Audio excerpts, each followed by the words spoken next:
साथियों, आप लोग कैसे हो। मैं आशा करती हूँ कि आप लोग बहुत अच्छे होंगे। तो मित्रों, बीपीएससी टीआरई 3.0 या एस्टेट या संस्कृत की किसी भी परीक्षा की आप तैयारी कर रहे हैं तो आपके लिए वीडियो बहुत ही महत्वपूर्ण है, क्योंकि अब मंजिल दूर नहीं है और आपको पता है कि आपकी परीक्षा नज़दीक है। तो 15 दिन में कैसे तैयारी करें कि परीक्षा पास हो जाए। तो इसमें ये आपका प्रैक्टिस सेट है, यानी अभ्यास प्रश्न, और आपका रिवीजन अच्छे से हो गया होगा।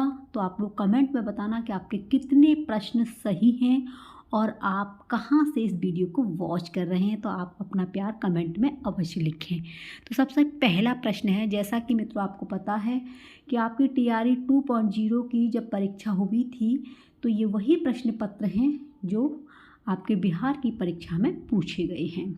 तो इसमें पहला प्रश्न है और प्रश्नों के आंसर आपको अच्छे से देखने हैं और ऐसे ही प्रश्न आपकी परीक्षा में आएंगे। पहला प्रश्न है, निम्नलिखित वाक्यों में शिशु शब्द में शुद्ध विभक्ति किस वाक्य में है। तो आपको शुद्ध विभक्ति बतानी है। तो शिशु क्रीडनकम रोचते, शिशुं क्रीडनकम रोचते, शिशुवे क्रीडनकम रोचते, शिशुः क्रीडनकम रोचते। अगर आपने सी मारा है तो बिल्कुल सही है, मारो मोहर लगाओ ठप्पा, अब की बार बिहार में सिलेक्शन होगा पक्का। अगला है, माहेश्वर सूत्रों में चौथा सूत्र है। तो आपको माहेश्वर सूत्र याद करने हैं। माहेश्वर सूत्रों की संख्या आपकी 14 है, यानी कि 14 है, चतुर्दश, ठीक है।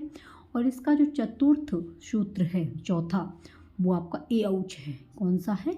ए औच, यानी कि आपका ए ऑप्शन राइट है। अगला है, सिद्धांत कौमुदी का रचनाकार कौन है। तो सिद्धांत कौमुदी के रचनाकार कौन है भैया?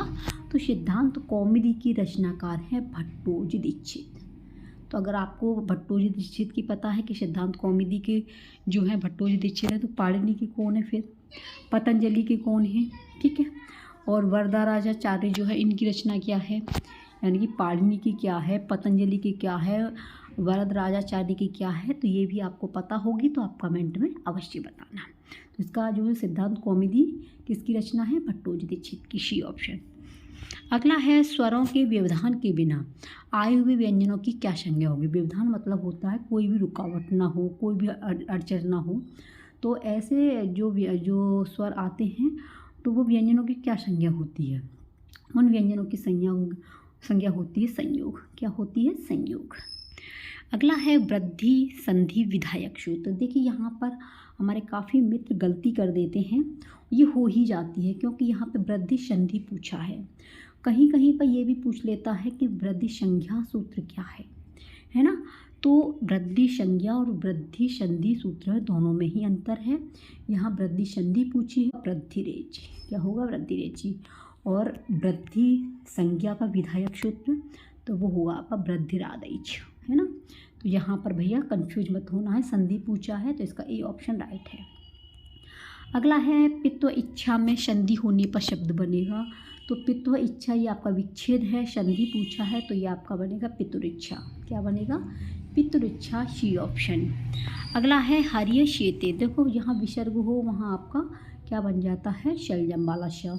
हरिय शेते में संधि होने पर कौन सा रूप बनेगा? ये विच्छेद है, आपका संधि बनाना है तो ये होगा आपका हरिश्येते, क्योंकि इसी में ही आपका ये बने हुए हैं दो शलजम वाले श।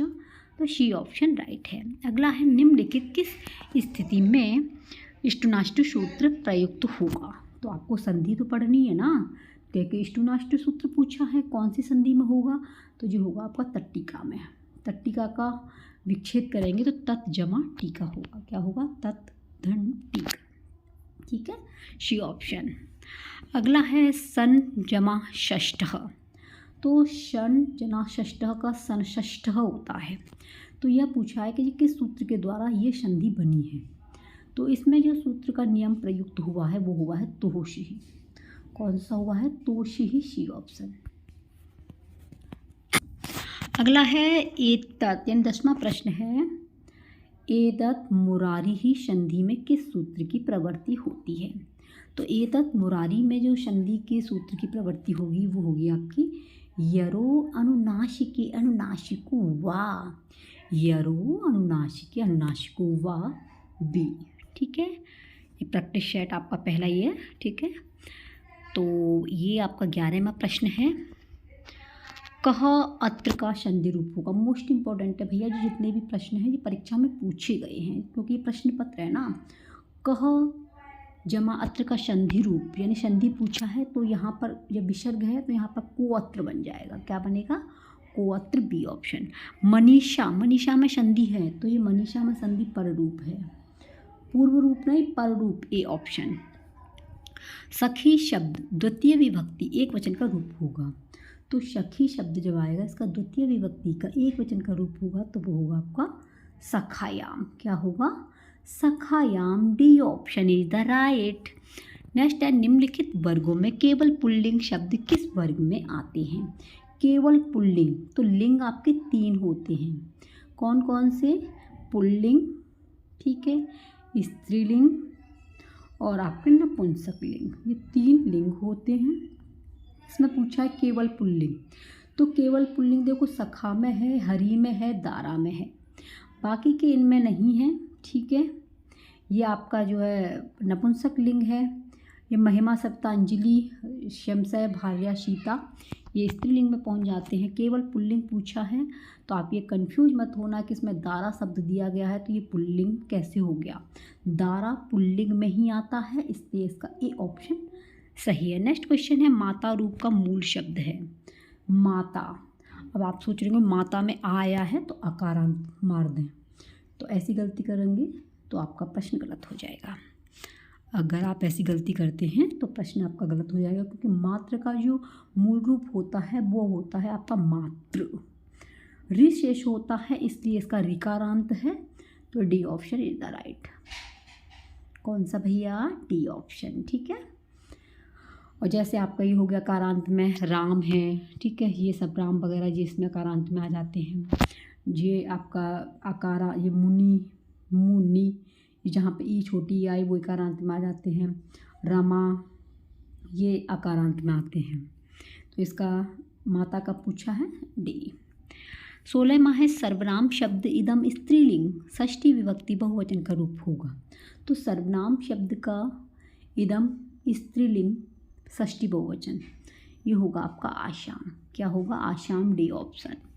निम्नलिखित में चतुर्थी विभक्ति का एक वचन का कौन सा रूप है? तो निम्नलिखित चतुर्थी विभक्ति का एक वचन का रूप जो होगा वो कौन सा होगा, ये पूछा है। तो निम्नलिखित में चतुर्थी विभक्ति का एक वचन का रूप होगा तो कौन सा होगा?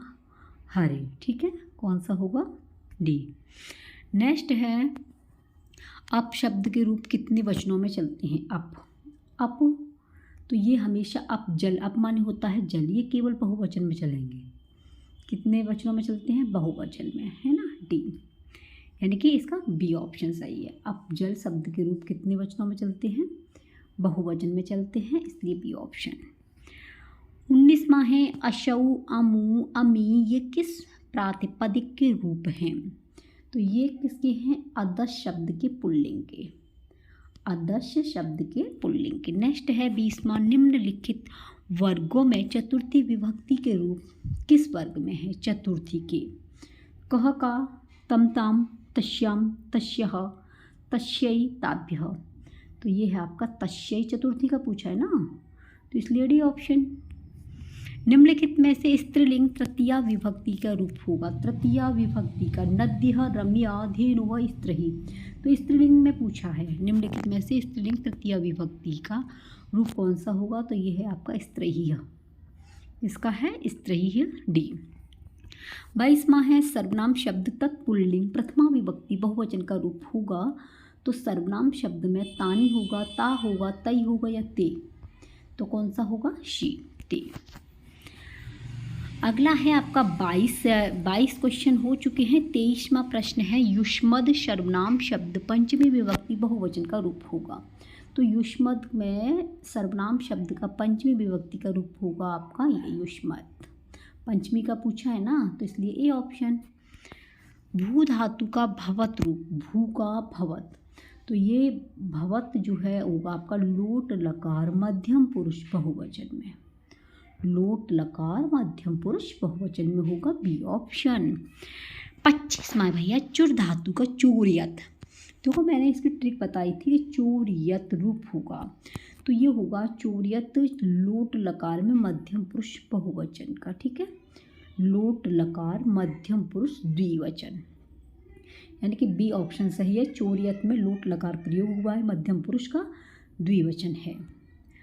अगला है 26वां लव धातु लट लकार प्रथम पुरुष एक वचन में रूप होगा। तो लव धातु लट लकार में लवते होता है, क्या होगा लवते, सी ऑप्शन। अगला है निम्नलिखित वर्गों में विधिलिंग लकार के रूप किस वर्ग में आते हैं, विधिलिंग। तो ई का करते ए है ना, ई का ए होता है। मैंने इसका जो है अच्छे से ट्रिक के माध्यम से आपको धातु रूप याद करने की जो वीडियो दी है, आप लोग उसे अवश्य देखना। आपको पता ही है इसमें कितने आपके धातु रूप से प्रश्न बने हैं। तो इसका होगा डी ऑप्शन, भवेत लभेम, भवेत लभेम डी। हण धातु के लंग लकार, लंग मतलब होता है भूतकाल, लंग लकार के प्रथम पुरुष एक वचन में क्या रूप होगा। तो लंग लकार के प्रथम पुरुष का एक वचन का रूप होगा अहम, क्या होगा भैया, अहम शी। दुह धातु परस्मयी पद लट लकार प्रथम पुरुष एक वचन में रूप होगा। तो दुह धातु जहाँ आ जाए, लट लकार आ जाए, प्रथम पुरुष आ जाए, एक वचन का रूप पूछे तो दोग्धी होगा, क्या होगा दोग्धी, ए ऑप्शन। 30वां है संस्कृत में भविष्यत काल के लिए किस लकार का प्रयोग करते हैं, भविष्यत। तो भविष्यत का करते हैं भैया लट लकार का, किसका करते हैं, लट लकार का करते हैं, सी ऑप्शन। लट का किस में करते हैं, लोट का, लंग का। ठीक है, ये आप कमेंट में बताना, लट का इतना तो आपको पता होगा, तो कमेंट में अवश्य बताना। जो भी हमारी बहनें भाई देख रहे हैं भैया जी, वो कमेंट में बताना कि लट लकार को क्या बोलते हैं, लोट लकार को क्या बोलते हैं, लंग लकार को क्या बोलते हैं। जैसे भविष्यत काल को क्या बोलेंगे, लट लकार बोलेंगे, सी ऑप्शन। नीचे लिखे धातु रूपों में आत्मनेय पद के रूप किस वर्ग में है, आत्मनेय के। तो भैया आत्मनेय के पूछे हैं तो लभई लभा मही, लभई लभा मही होगा, ए ऑप्शन। नेक्स्ट है दा धातु के मध्यम पुरुष के रूप किस वर्ग में है। तो दा का पूछा है इसलिए इसमें ददियाह, मध्यम पुरुष का पूछा भैया, ददियाह, ददियातम, ददियात, शी। 33वां है पीतम अंबरम, इते पीताम्बरम में कौन सा समास है। तो यहाँ पर आप लोगों को बिल्कुल भी कंफ्यूज नहीं होना है, ये क्वेश्चन आपको गलत नहीं करना है, मोस्टली गलत कर देते हैं।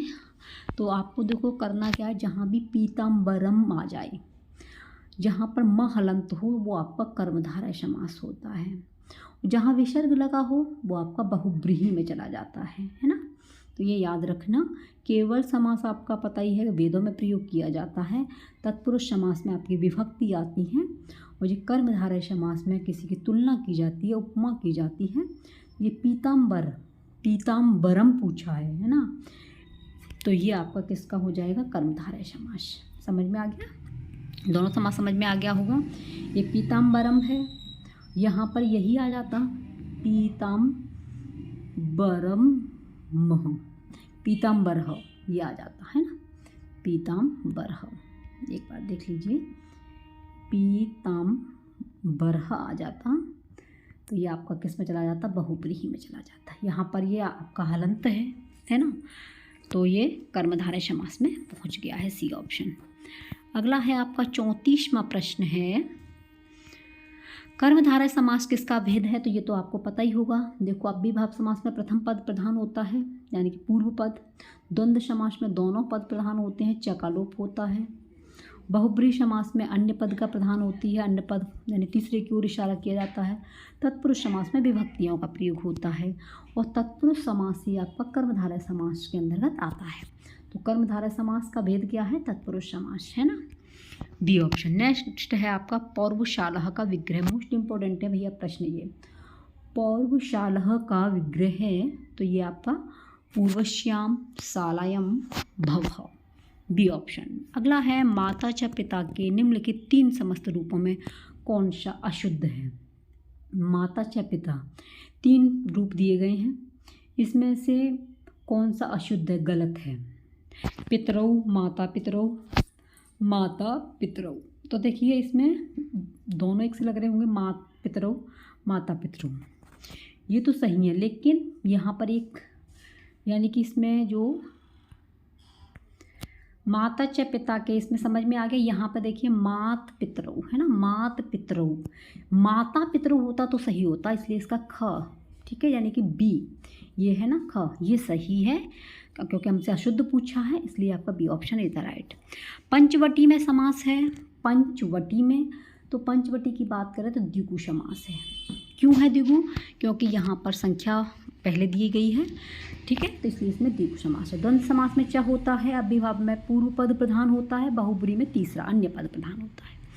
38वां है इंद्रश्च अग्निश्च का समस्त रूप होगा, तो इंद्रश्च अग्निश्च का समस्त रूप होगा आपका इंद्राग्नि। क्या होगा?